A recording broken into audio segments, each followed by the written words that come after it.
Next हमारे पास आ रहा है JavaScript arithmetic.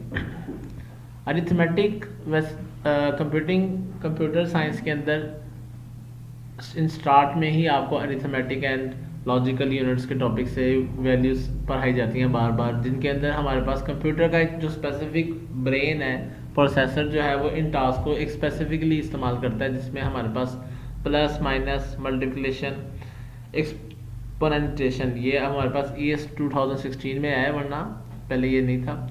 Division, modulus, increment और डिक्रीमेंट, एडिशन, सब्ट्रैक्शन और डिवीजन, और यहाँ तक तो आपको क्लियर है। ठीक है, अगर मैं बात करता हूँ मॉडुलस की, मॉडुलस का मेरे अंदर किसको कन्फ्यूजन क्लियर है, किसको कहते हैं? ये परसेंटेज नहीं, वेरी गुड, बड़े कॉन्फिडेंस से आपने गलत आंसर दिया। और कोई? हाँ जी, रिमाइंडर चेक करने के लिए आगे लिखा हुआ है, मिसाल के तौर पर अहमद भाई देखिए,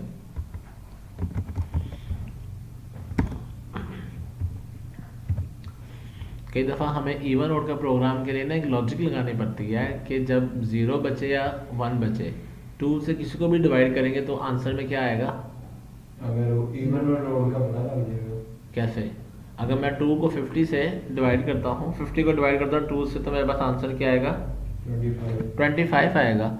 लेकिन मैं उसको अगर कॉन्टिन्यूसली डिवाइड करता जाऊँ तो मेरे पास आंसर क्या आएगा? या तो 1 आएगा या तो 0 आएगा। 25 को फिर 4 से करूँगा, 2 से करूँगा, एंड में करते करते मेरे पास क्या बचेगा रिमाइंडर में? किस में?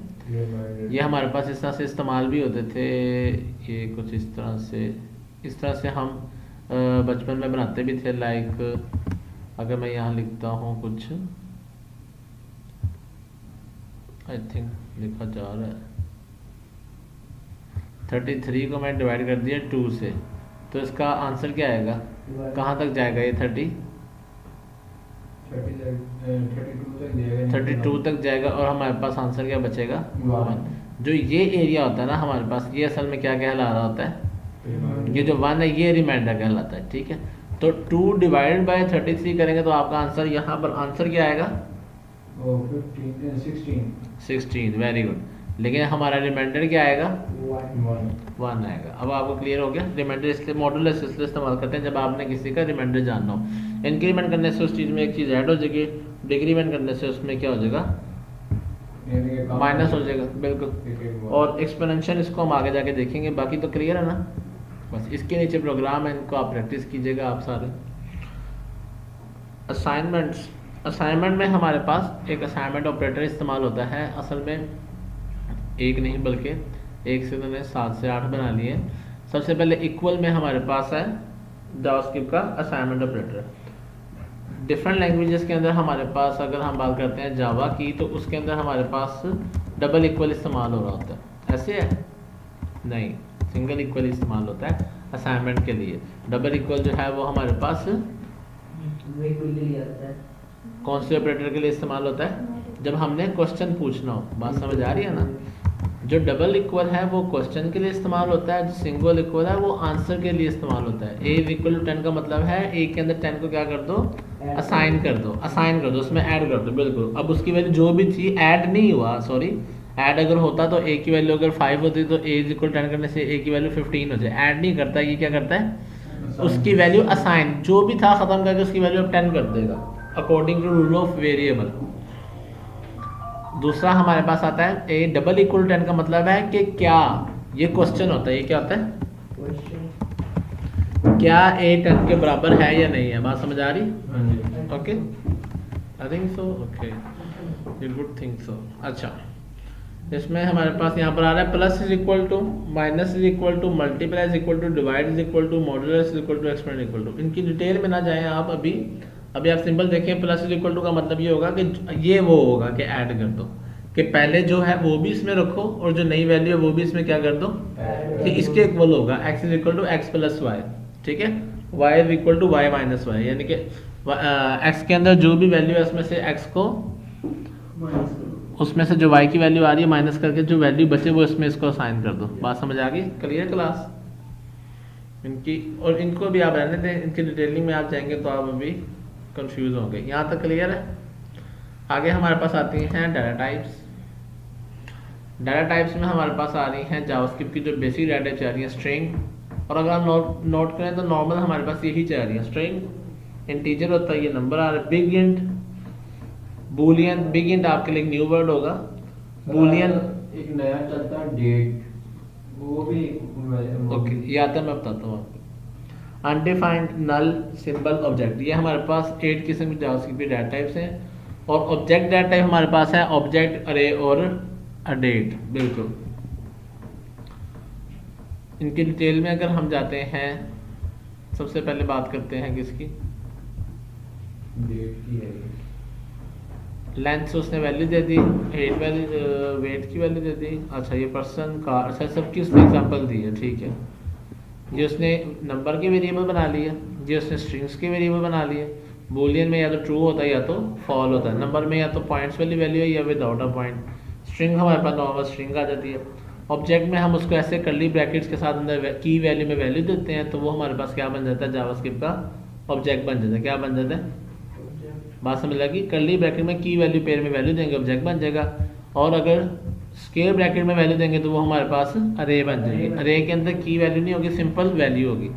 डेट के अंदर असल में ये क्या कर रहा है, इसने डेट की क्लास का ऑब्जेक्ट बनाया है यहाँ पर, बात समझ आ रही, जिसको उसने डेट का नाम दे दिया।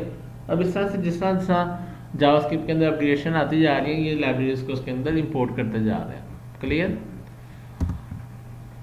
आज का जो हमारा लास्ट टॉपिक है उस पर हम बात करते हैं फंक्शन के बारे में। बाकी जो चीज़ें थी वो थ्योरेटिकल थी, और आप इतनी तमाम चीज़ें आपने डिफरेंट लैंग्वेजेस में पहले आप पढ़ के आ चुके हैं। अगर आपको इसकी डिटेल चाहिए तो आप मुझे टेक्स्ट कर दें, मैं आपको इसमें डिटेल आपको गाइड कर दूँगा, बस आप कमेंट कर दें, ठीक है।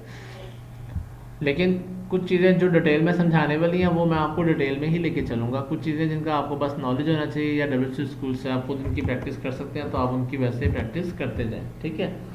लेकिन मैं कहूँगा अभी इतना टाइम अपना उन पर इन्वेस्ट ना करें, आगे बढ़ें। फंक्शन हर लैंग्वेज, हर ऑब्जेक्ट ओरिएंटेड प्रोग्रामिंग लैंग्वेज के अंदर आप टॉपिक देखेंगे, और देखते आप भी रहे होंगे अगर आपने लैंग्वेजेस देखी हैं, जैसे जावा में है, C++ में है, C# में है, सब में टॉपिक्स आते हैं। फंक्शन हमारे पास होता क्या है, ब्लॉक ऑफ कोड है, design a perform a particular task, जिसको हम बनाते हैं कोई स्पेसिफिक टास्क परफॉर्म करने के लिए। जावास्क्रिप्ट के अंदर जो हम फंक्शन बनाते हैं उसका तरीका क्या है, और हाँ फंक्शन करता क्या है, जो हम उसको कॉल करते हैं वो स्पेसिफिक वो टास्क परफॉर्म करके चला जाता है। अगर आपने एक फंक्शन बनाया, उसको 10 दफ़ा कॉल किया, वो 10 दफ़ा वो टास्क करके चला जाएगा, चाहे पीछे आपने उसको एक दफ़ा ही बनाया हुआ है। जावास्क्रिप्ट में फंक्शन बनाने का तरीका क्या है कि सबसे पहले आप क्या लिखेंगे, फंक्शन लिखेंगे, आगे माई फंक्शन, फंक्शन का नाम, और उसके बाद P1 P2 ये उसके अंदर पैरामीटर्स आ रहे हैं और ये रिटर्न हो रहा है। इसको मैं जब अभी करके दिखाता हूँ फिर मैं आपको ज़्यादा एक्सप्लेन कर देता हूँ। Clear class. इसको हम समझते हैं, यहाँ पर आके एक फाइल बना देता हूँ मैं फंक्शन के लिए।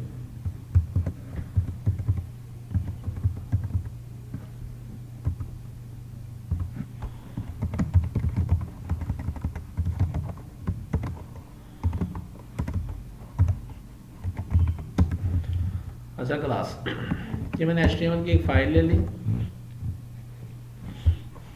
जिसके अंदर मैं लगाता हूँ एक H1, hi can you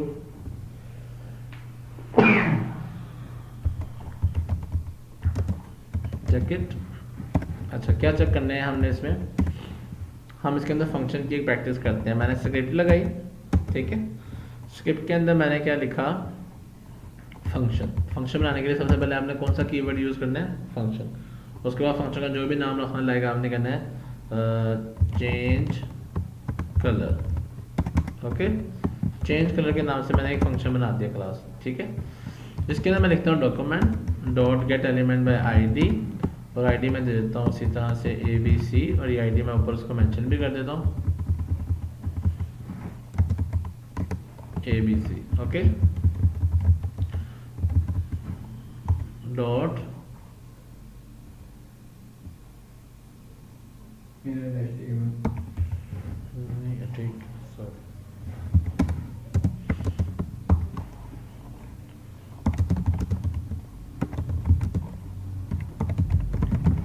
clear. अच्छा अब ये मैंने फंक्शन बना लिया जावास्क्रिप्ट का, जिसको मैंने कॉल कहाँ पर किया, अभी कहीं भी नहीं। इस तरह के मैं 1000 फंक्शन भी बना रहा हूँ तो वो मेरी वेब के ऊपर कोई इफेक्ट तब तक नहीं डाल सकते जब तक मैं उनको कॉल नहीं करता, ठीक है। कॉल करने का तरीका क्या है?